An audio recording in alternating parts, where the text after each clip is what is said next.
大家好，歡迎收睇全民學中醫。今集嘅主題係心病也能新藥醫，中藥幫助下漸減西藥。唔少患者嚟就診咧，目的係想擺脫長期甚至係終身服藥嘅命運。一啲患者包括糖尿病患者啊、高血壓患者啊、甲亢患者、皮膚病患者同埋情緒病患者等等。佢哋有啲咧好驚長期食藥咧係帶嚟副作用，有啲正係面對緊已經出現咗個副作用啦，有啲就醒覺到長期食藥咧始終係治標唔治本，冇解決到疾病嘅根源。收到一位讀者寄嚟嘅電郵，佢話家人患咗抑鬱症，已經食咗西藥8年啦，情緒尚算穩定，而家咧想開始戒藥，但係又好驚減藥後咧係會出現戒斷症狀喎，就問我哋可唔可以靠助中藥嚟戒情緒藥啦？我就回覆可以嘅，喺中藥嘅幫助下咧，可最大程度咧避免戒斷症狀嘅出現。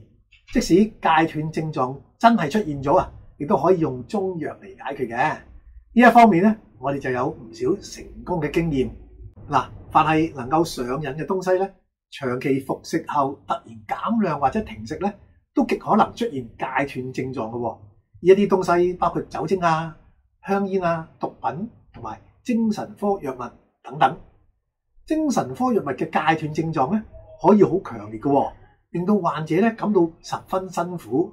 所以減藥或者停藥咧係非常唔容易嘅，而且過程咧都好漫長。但係喺中藥嘅幫助之下咧，減藥就會變得比較輕鬆容易啦。由漸漸減藥到最後停藥嘅過程咧，亦都明顯縮短好多。對於情緒病咧，我哋一向主張心病也能新藥醫。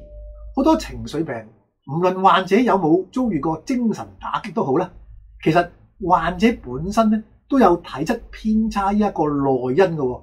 只要能用中藥去糾正患者嘅體質咧，病情多數都會改善嘅。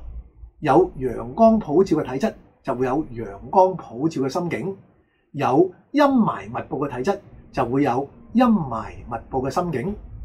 嗱，以抑鬱症為例啊，多數抗抑鬱藥物咧都係靠調控體內血清素嚟達到抗抑鬱嘅目的嘅。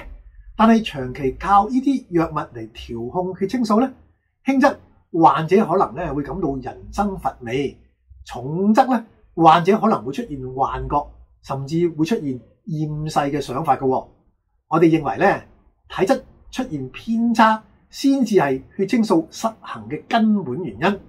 只要糾正咗體質嘅偏差，咁身體就自會製造充足嘅血清素啦，就唔需要靠外來化學藥品嚟干預。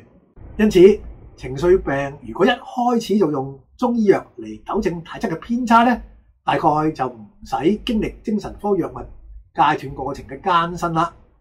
補充一點啦，西方傳媒咧曾經揭發抗抑鬱藥咧係可以增加患者自殺嘅風險，導致抗抑鬱藥藥廠咧屢次被告上法庭。